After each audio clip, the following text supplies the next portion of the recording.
जिल्हा बँक निवडणुकीत विक्रमगडमध्ये निलेश सांबरे ठाम। निलेश सांबरे निवडणूक लढवणार, माघारीच्या चर्चांना पूर्णविराम।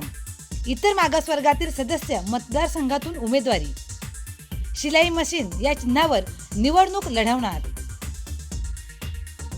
ठाणे पालघर जिल्हा मध्यवर्ती सहकारी बँकेच्या निवडणुकीत आता सर्वाधिक चर्चेचा विषय ठरत आहे।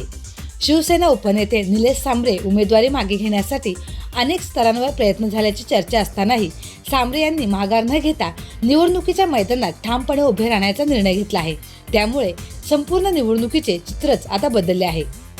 27 जून रोजी होणाऱ्या ठाणे जिल्हा बँक निवडणुकीत सर्वपक्षीय सहकार पॅनल आणि भाजप प्रणित परिवर्तन पॅनल यांच्यात थेट सामना अपेक्षित होता।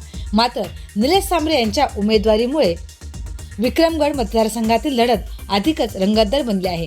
शिक्षण आणि सामाजिक क्षेत्रात सक्रिय असलेल्या निलेश सांबरे यांनी निवडणूक लढवण्याचा निर्धार कायम ठेवत राजकीय वर्तुळाचे लक्ष वेधून घेतले आहे।